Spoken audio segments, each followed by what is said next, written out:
Ladies and gentlemen, thank you for standing by and welcome to the Pension Fund conference call. For the conference, all the participant lines are in a listen-only mode. There will be an opportunity for your questions. If you'd like to ask a question today, please press star, then 0. At this point, I'll turn the conference down to Mr. Jim Hamlet. Please go ahead, sir. Thank you. Hello, everyone. For the next hour, I will be your host for this question and answer period, designed to keep you informed about the pension fund and to answer as best we can any question you might have of us. As is customary, several of my colleagues are sitting with me today, who I will call on in the event that they may best be prepared to answer your question. In particular, I would like to introduce Duncan Draper, our Vice President, Chief Financial Officer, and Treasurer, David Stone, our Vice President and Chief Investment Officer, and Michael Porter, Director of Health Care Services, each of whom have expertise in their particular area and in which you may have particular interest. This session is being recorded and will be posted on our website early next week. If we run out of time and your question has not been answered, you may want to join us for the evening session that will begin at 7 p.m. Eastern Standard Time, or you can email your question to pfcc1@pensionfund.org. We will open for questions in just a moment, but I would like to offer a few comments. The vacuum of leadership in Washington continues to create uncertainty in our economy and financial markets. That said, the pension fund had a very good year in 2012, virtually completing the recovery from the 2008 and 2009 market crash. You will recall that at the end of 2007, the pension fund had $2.755 billion in assets under management. At the trough of the market, asset values had dropped to roughly $1.7 billion. At the end of last year, total assets had increased to $2.67 billion, and January returns brought us to $2.75 billion again, a 9% increase so far from last year, essentially completing the recovery, even after taking into account pension benefits of more than $100 million per year being paid out each year since 2007. Now, we know that markets can go up and down, and we know that another market downturn is likely somewhere around the corner.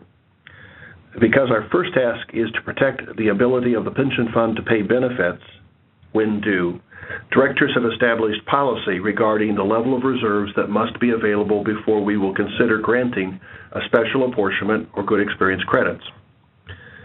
I'm delighted that the reserves were sufficient at the end of last year to enable the board to grant a special apportionment of 3.5%, which will be applied to the pensions and pre-retirement accounts as of July 1.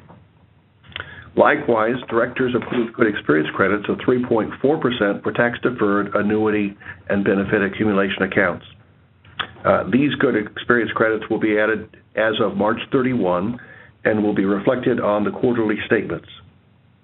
Each of these programs, as you might appreciate, remains fully funded. Now, it is no secret that the current political and economic climates are very challenging. The looming sequestration process will have direct negative impact upon a fragile economic outlook. This could trigger a short market correction and slow the economy for the next few months, and that means continued uncertainty about jobs, health care, Medicare, other social programs. But I am ever the optimist, and I trust that Congress and President will ultimately address the budget and so-called entitlements in a way that helps us move forward as a country toward a more vibrant economy. I do believe that better days lie ahead, and the greater market volatility, high unemployment, and low interest rates that we continue to see will likely continue for another period of time. But even in this period of uncertainty, we continue to make progress towards the implementation of new data systems, which we call the Believe It project. But as so often occurs with software development, the task has become bigger than anticipated and delays have ensued. Yet we remain optimistic that the new system will be operational prior to this year's General Assembly. When the project is completed, the pension fund will be in a position to serve more effectively and with a greater array of services. We also have a better and wider array of tools with which to serve both employers and those who are members. Employers will have access to program information and enrollment online, and members will have access to their account information online. And we will have the capacity to offer new services. In short, we are bringing our service capability to a best practices level. As part of the project, we have sought to enhance and verify and update information we need from participants to accurately and effectively and efficiently serve. I must admit that some of our communications in this regard have created confusion and that our responses, including confirmations, have too often exacerbated the problem. For that, I offer my apology and commitment to improve in our communications as we move forward. I can assure you that as we do move forward with the new data system, we will have accurate data and procedures that are consistently applied. Our goal is always to care for resources entrusted to us in a prudent and thoughtful manner, taking care to address the unique requirements and risks associated with each program. We take some measure of satisfaction that over the last 5 years of market collapse and recovery, no one lost a penny. I remain concerned, however, about budget shortfalls that have caused some congregations and ministries to reduce or discontinue their support for their staff. We are concerned that the impact will have long-lasting implication on financial and well-being of clergy and lay employees of the church. So I encourage you to join us in advocating for long-term support for pastors and their families through continued pension plan participation. Know that all of us, staff and directors alike, will continue to focus all of our energy toward maintaining the pension fund's financial strength, even as we seek ways to serve more effectively and broadly within the life of the church. We thank you for the privilege of serving, and we look forward to your questions. Operator, with that, let's open for questions. Certainly. And ladies and gentlemen, if you would like to ask a question, please press *0. An operator will come on, gather your name, and then give you brief instructions to place yourself in the queue. Again, if you have a question, *0 at this point, and it'll be just one moment for our first question.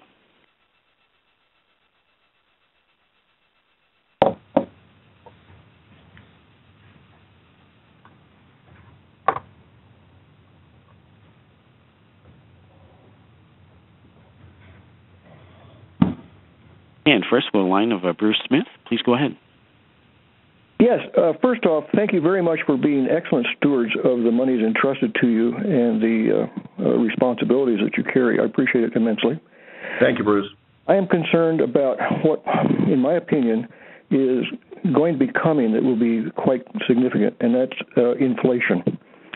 And it's been postponed and postponed because of federal monetary policy, but sooner or later I believe it's going to sort of like chickens come home to roost. And I'm wondering if that is factored in, or if, for example, if you might agree with it or not, what plans there might be to accommodate to that. Well, I would agree that in all likelihood inflation will raise its head. None of us knows just when. But undoubtedly that will occur with all the monetary spending over the last few years.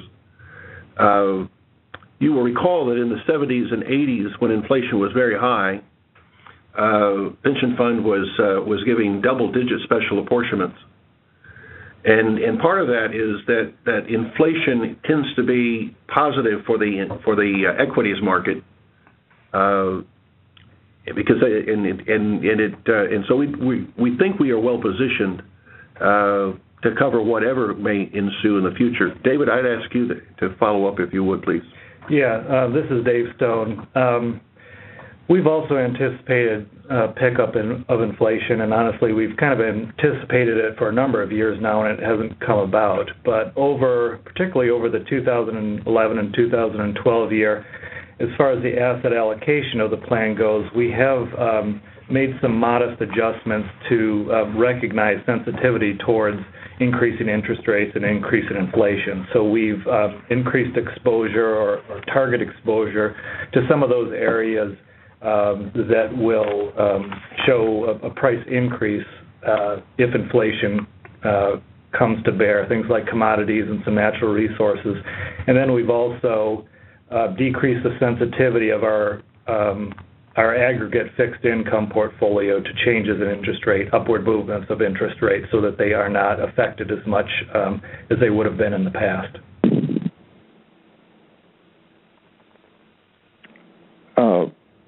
Thank you very much. I appreciate that input. May I have a follow-up? Sure. My follow-up, I don't mean it to be political in nature, and I will strive for appropriate language. It seems that with the current political system in the Congress and the presidency, that there is quite a pressure for increasing taxation. And I'm wondering how that will factor in with the pension plan operation. Well, I think two parts to the question. To the degree that tax laws change and withholding requirements change, we will address that and follow and apply. Beyond that, I think the implication is toward the recipient of benefits and not the pension fund directly. We are tax exempt in the sense that both as a 501c3, but also the pension assets are not taxed until they are paid out, and so the impact will be upon the beneficiaries of the pension plan. Okay, thank you. Thank you. Our next question is from David Hahn. Please go ahead. Yes, realizing all you can do is estimate, but what effect do you think the Obama health plan will have on our health insurance? Michael? Yeah, this is Michael Porter. The effect of the plan.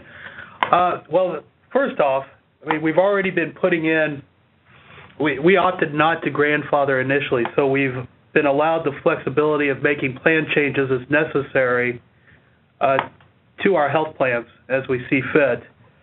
Right now, the immediate changes that we've seen so far have been to our benefit, in that if you're an employer and you use the Christian Church Healthcare Benefit Trust as your insurance company, you don't have to report the cost of the insurance on the W-2s. That's a good thing. And we've been able to negotiate the small business tax credit eligibility for churches and congregations as well. The things that are still kind of unknown, or some of the challenges that are out there, is we are now being charged a fee or a tax to help create some of the governmental processes that go along with the healthcare reform law, the reinsurance and the committee that's going to look at providing quality care, making quality care standards for everybody. Those are going to be taxes that are assessed against the Healthcare Benefit Trust and are already being done so. The other challenges that face us are the exchanges. Right now, none of the denominational health plans qualify for any health care subsidies from the federal government. One of the fears we have as denominational health plans is a lot of our clergy are going to be going to the exchanges to get their health care and may go to cheaper plans that will offer even less benefits, probably in the 60% level or 70% level of benefits, as opposed to the 80% benefits that most denominational health plans offer. So we see the individual mandate as kind of a positive and a negative, in that the positive is everybody's got to get health insurance. The negative is we may not be able to compete with the exchanges. We just don't know yet. There's still a lot of unknowns out there. You only have 16 states who have said that they are going to go create their own exchange. You have a few others that are doing a joint with the federal government, and then you still have about 22 to 30 in that range saying, we're not doing any exchange, the federal government's got to do the exchange.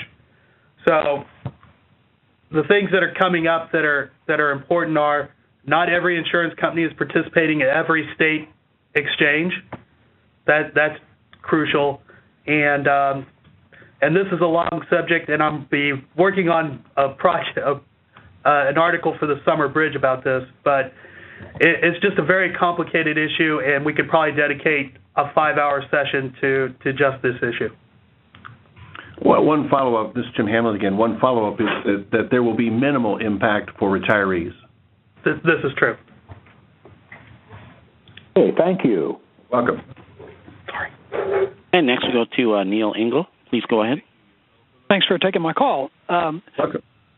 Sort of along the lines of the previous questions, and I know you don't have a crystal ball, but for those of us who are 8 to 10 years out in terms of retirement, what's your rule of thumb at this point in terms of relying on Social Security benefits? The same, not at all.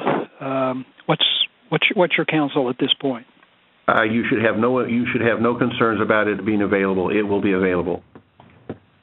At the current and slightly increasing rate?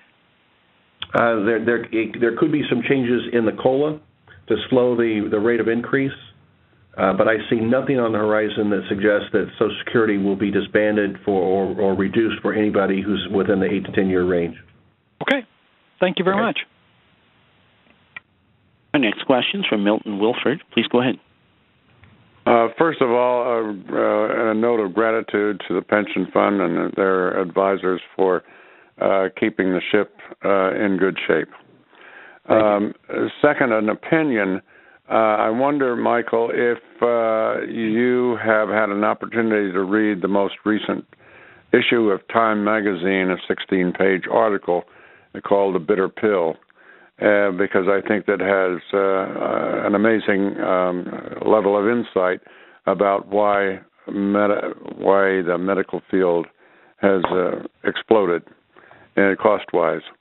The second thing is that I wanted to ask Jim, I think especially, but others if they want to chime in, what is the best way? I'm a retiree, a very grateful retiree. What is the best way in your mind that those of us who are in a position to do so further promote the utilization of the pension fund for church employees and staff? Oh gosh! You and Bruce Berkhauer could probably give a note of favor about that.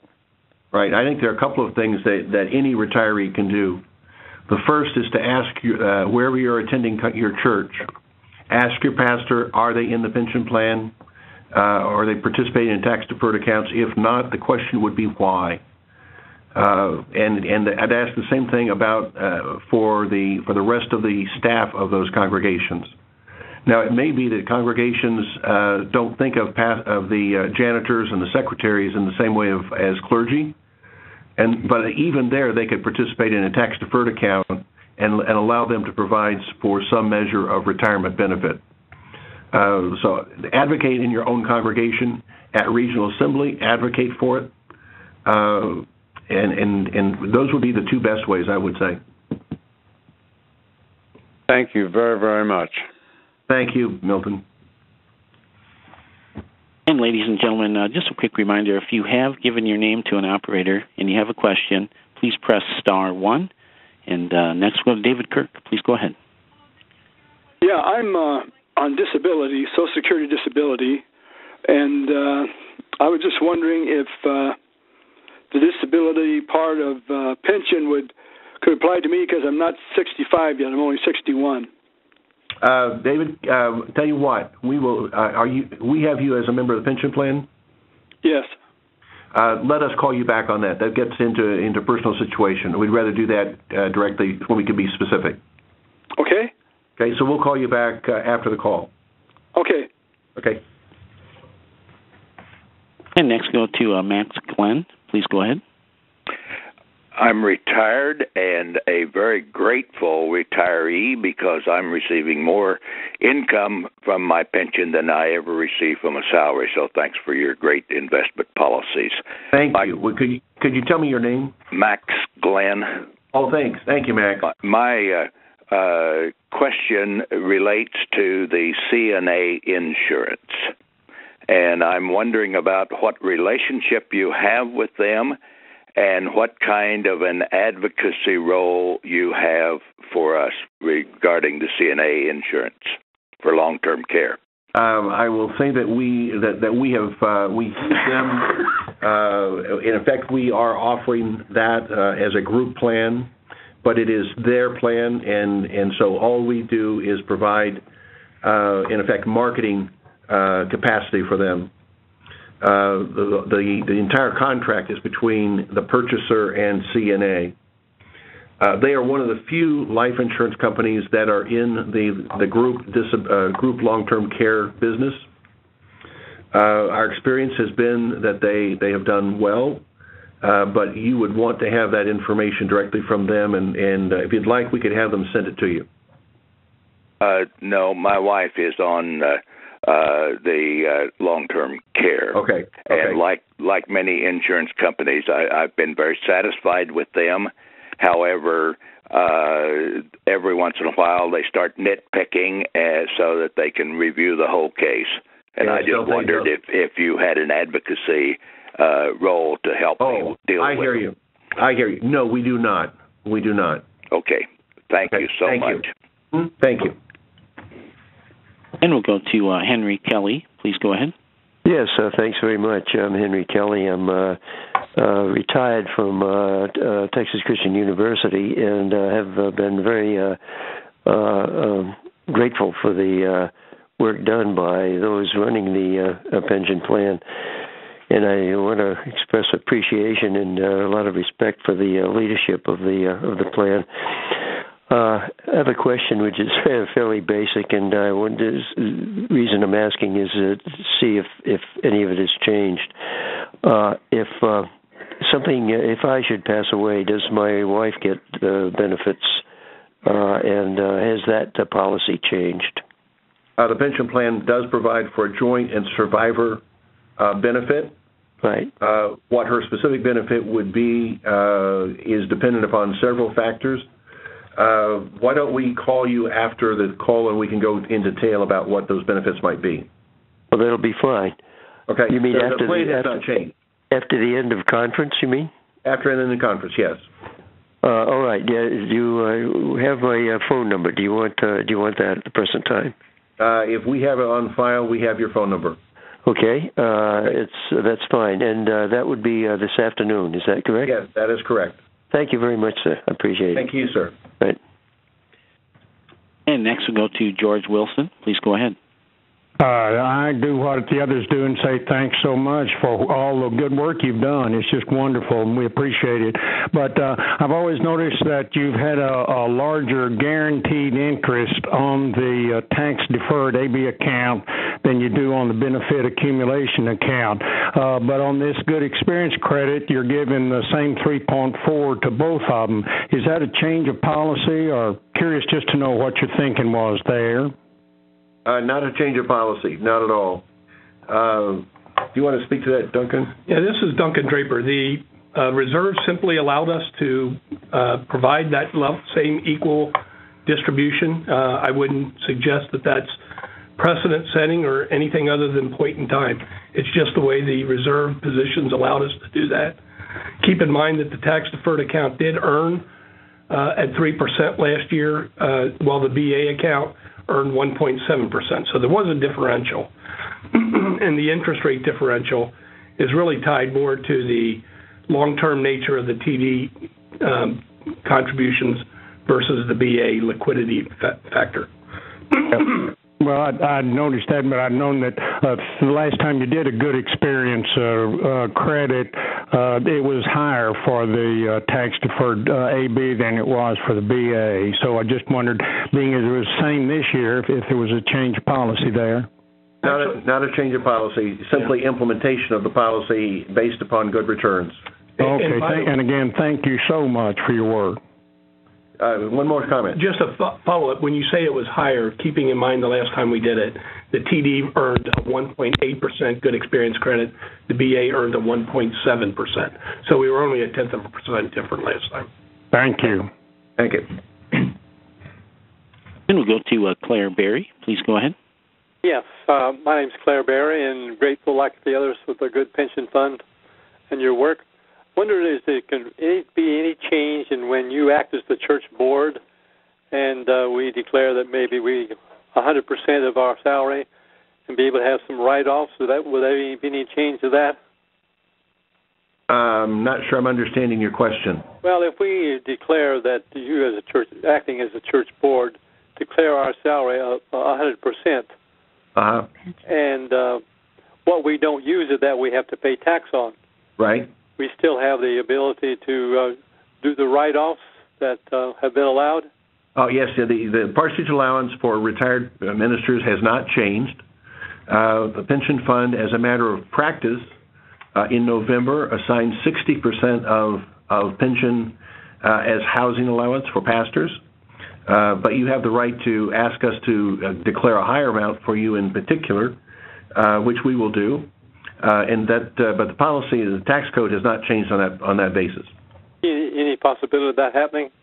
Very much a possibility that could happen. A couple of ways. There's a court case in Wisconsin that is challenging parsonage allowance on constitutional grounds. It's also possible if there is substantial tax reformation that it could be on the block in that situation. We're doing everything we can, along with other denominational pension boards, to address both of those. Okay. Thank you so much. Thank you. And once again, ladies and gentlemen, if you have given your name to an operator and you have a question, press star 1. Otherwise, please press star 0, and an operator will gather your name.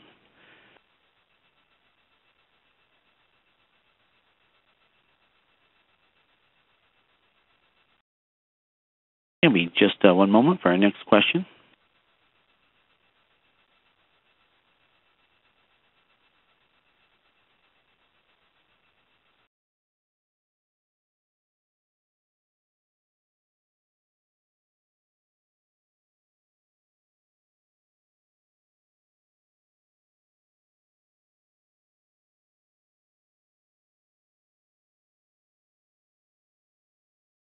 And once again, if you've given your name to an operator and you have a question, please press star 1. And next, we'll go to Kay Ellis. Please go ahead. Yes, you've announced a 3.5% increase to accounts for special apportionments. What effect does that have on those of us who are receiving retirement benefits? Your pension will go up 3.5% as of July 1. July 1. Thank you so much. I appreciate your good work. Thank you much. And we have a question from Henry Webb. Please go ahead. Yes, I wonder if the death benefit has changed any in the last couple of years. Yes.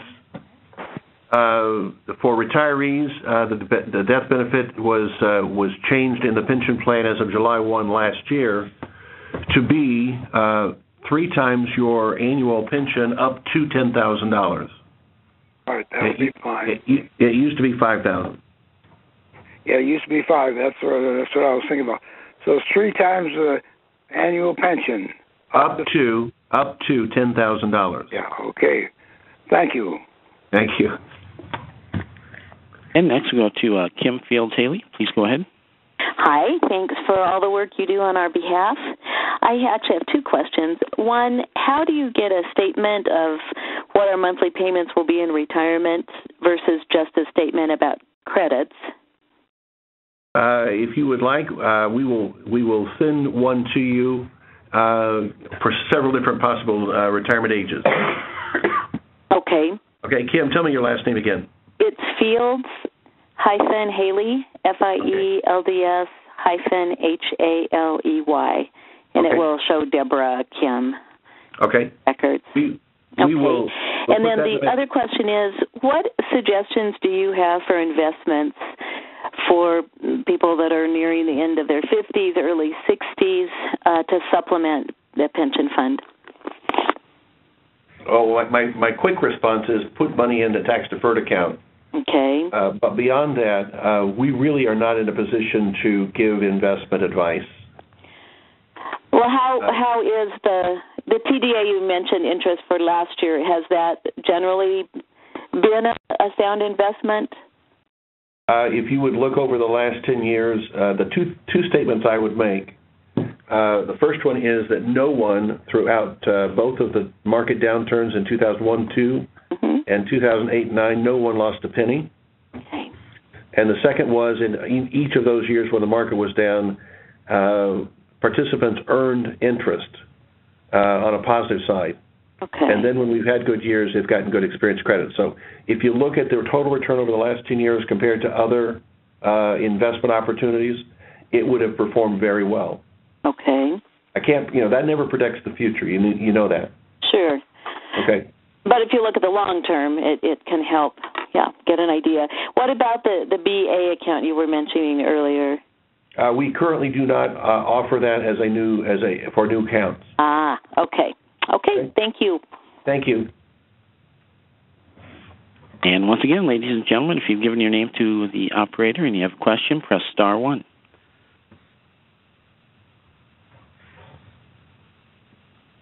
And we'll go to the line of Dolores Kimsey. Please go ahead. Yes, thank you. I live in Oregon, and I'm a long-time retiree, but I have my husband's pension because I was ordained so late in life that I did not get into the pension fund, but I do have a TDA account as well as a BA account. Can you add money to your TDA account after retirement? No. No, that's what I thought. No, you could add funds to the VA, but not to the TD. Yes. What was the health care premium per month for last year for 2012? Well, Dolores, I would have to look up your specific account to give you that answer because we have 2 different plan levels, and since I don't have that information right in front of me, I can't give you that number. Okay, I will do an email to you. Grand, and I will answer it right back to you. Okay, thank you very much for all you do. My life wouldn't be like it is if it weren't for the pension fund. Thank you very much. Thank you. Thank you. And Mr. Hamlet, no additional questions coming in. Well, let's give him a minute. And I'll just give a quick reminder: if you do have a question, press star 0 if you haven't given your name to an operator. And we do have a few more coming in. One moment.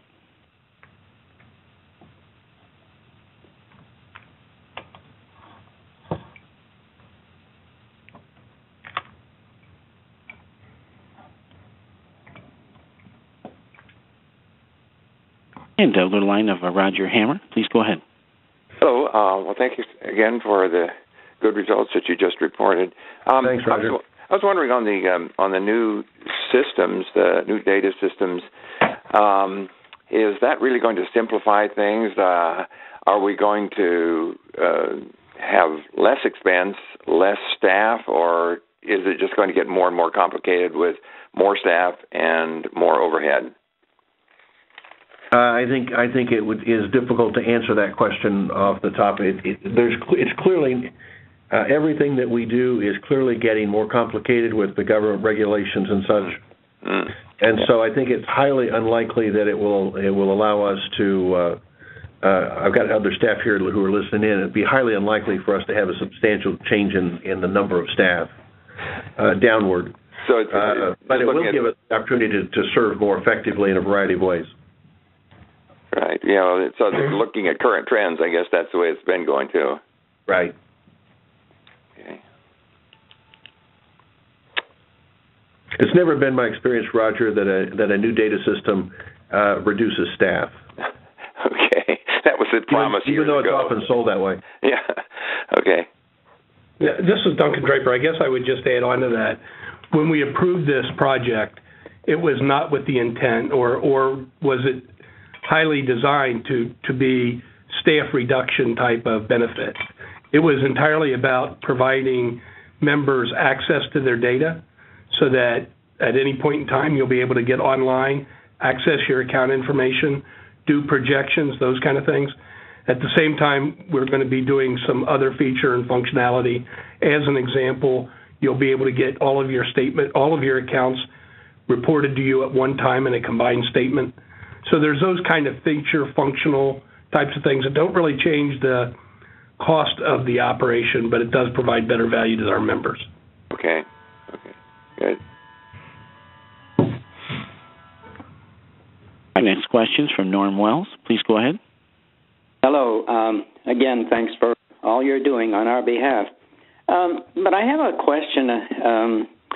I was just shocked several years ago when the NBA just basically crashed because of some bad decisions on the investment. And what guarantees are there with the pension fund that sort of thing would never happen? Well, Norm, if I were to tell you that we take a lot of effort, both on the board, governance, and staff, to do those things that will move us forward in a positive way, all of which is true, I could never say that it could not happen. That would be illegal for me to even make that suggestion.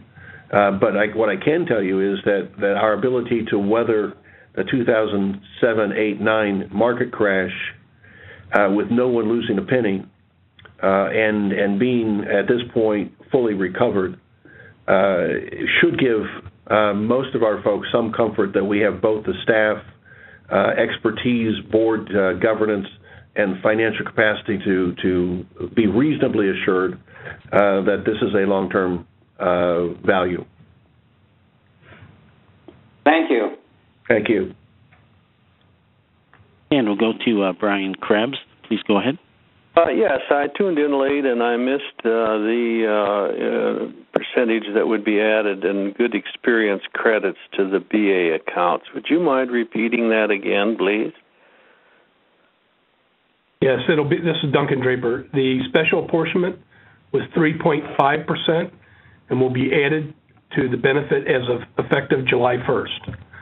The good experience credits for both the TDRA account and the BA account each will receive a 3.4% good experience credit, which will be payable on March 31, and you will find that as an additional interest payment into those accounts, which will be reported to you on that quarterly statement. All right, thank you. That's very good. Appreciate it. Thanks a lot.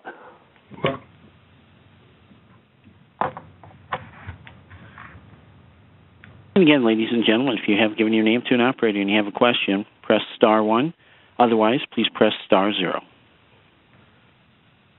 And we'll go to the line of George Wilson. Please go ahead. Yeah, just a follow-up question. You talked about that new computer program. When does that go into effect? The current anticipation is that we'll go live May 31. May 31? Mm-hmm. Oh, thank you very much. Thank you.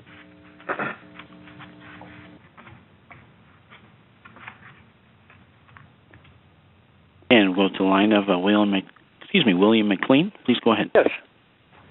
I have a couple of questions about pension, please. Yes, sir.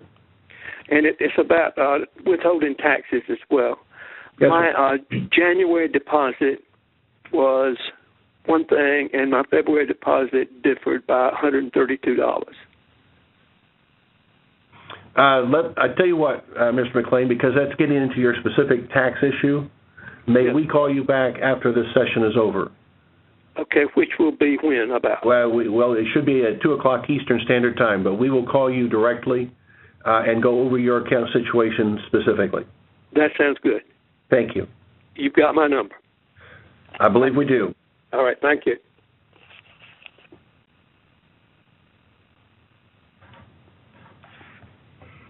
And Mr. Hamlet, no additional questions at this point.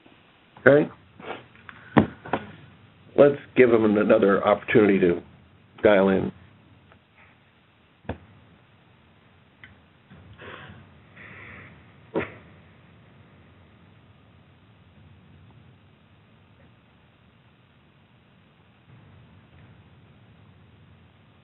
You have a couple questions coming in. It'll be just one moment.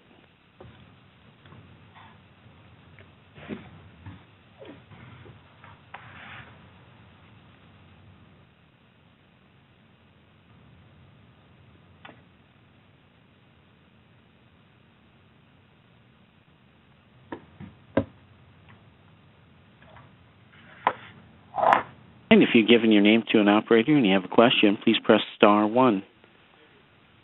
And we'll go to the line of Ken Woods. Please go ahead. Yes, gentlemen. Like so many others, I want to thank you for all your hard work and your great stewardship of the pension fund. My wife and I are looking at retirement in about 5 years, and I'm wondering, we have been in the health plan in the past. The church was not able to fund it continually, so we've had to make other arrangements. But I'm wondering if there is anything currently or in the works that when we do reach Medicare age, that supplemental care can be provided, health care through the pension fund. Yeah, Ken, this is Michael Porter. We currently offer 2 Medicare secondary payer plans through the Healthcare Benefit Trust. They're self-insured.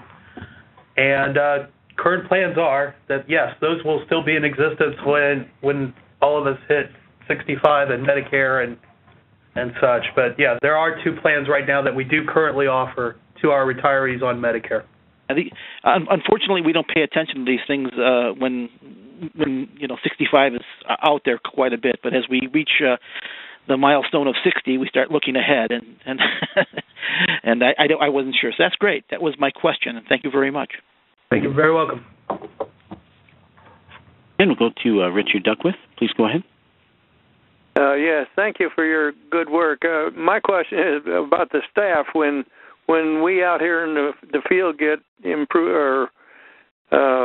raises, do the staff of the pension fund get raises? How's that work? Well, the board of directors allocates a budget for the staff, and yes, I can say that the staff did get raises this year. Good. Thank you. Thank you.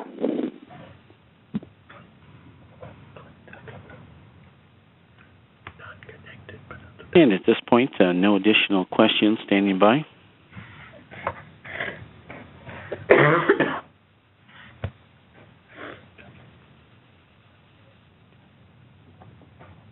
And we just had one come in. We'll go to Milton Wilford. Please go ahead.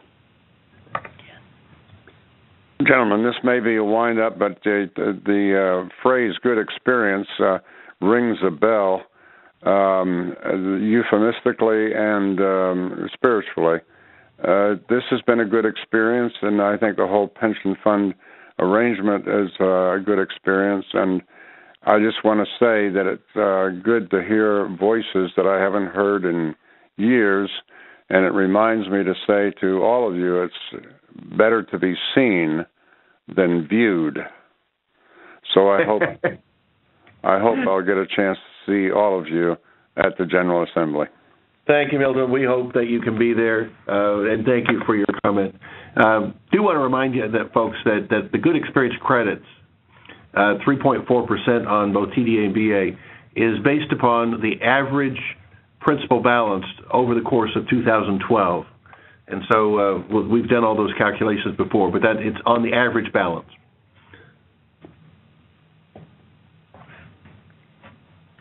And just a quick reminder, if you have given your name to an operator, please press star 1 if you have a question. And we'll go to the line of David Hunt. Please go ahead. Yeah, this may be a dumb question, but is it possible, like in Orlando, to bring some of the investment programs that we're already in and have you all sit down and show where we might benefit if we switched it over to the pension fund? We are not really set up to do investment advice, but we would be glad to sit down and discuss what we can offer. Okay. Okay. All right, and just come and sign up when we're there and get an appointment, right? Absolutely. We will be. We have a significant number of staff that will be at the booth, as well as some of our board of members. So we will be well represented. Okay. Thank you. Thank you.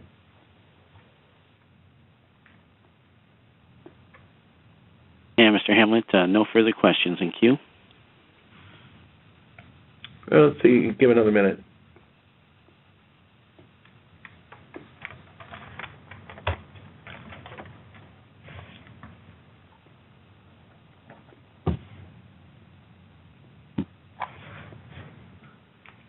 We had one come in. We'll go to Roger Hammer. Please go ahead. I did want to state my appreciation for the consideration of those who have BA accounts or benefit accumulation accounts. The differential was disappointing last year in the guarantee on those investments, and I think you realize how it works for us as we get older and older in retirement. We're required to take more out of TDA and IRA accounts, and the easy thing is just to leave it in a BA account there. But if the differential gets to be too great, then we have to think about, okay, what kind of income mutual fund or other instrument should we put it in outside of the pension fund? So I hope you're continuing to give attention to that, and maybe something can be structured that requires only a small amount to be withdrawn without having a penalty against it in a year's time.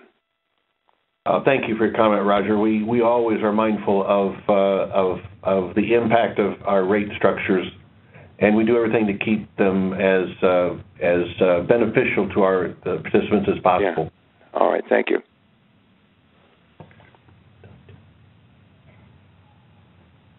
And no further questions at the moment.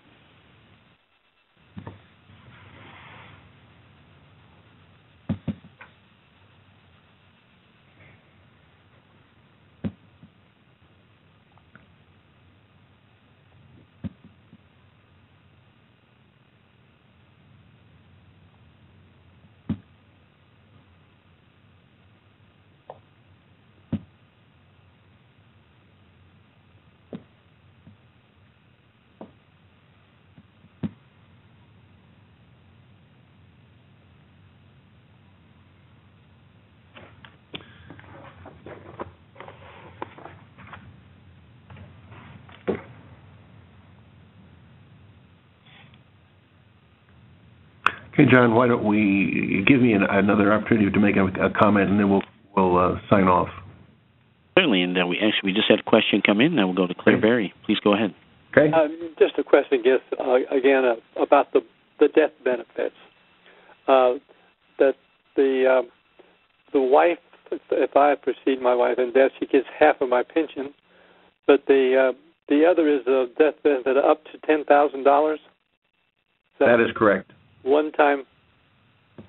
That is correct. Lump sum. Okay. Thank you. Mm-hmm. And no additional questions coming in. Well, let's go another 30 seconds, and then we'll go sign off.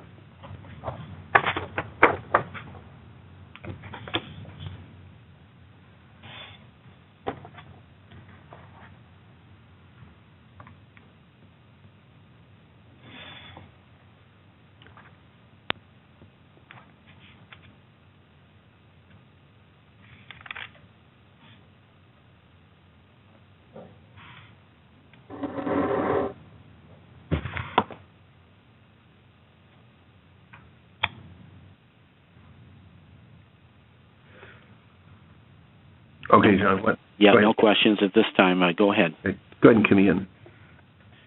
And, go ahead with any closing comments. Okay. Thank you. I want to again thank you all for participating in this question and answer forum provided by your pension fund. We will schedule another forum when and as we believe we have important information to share.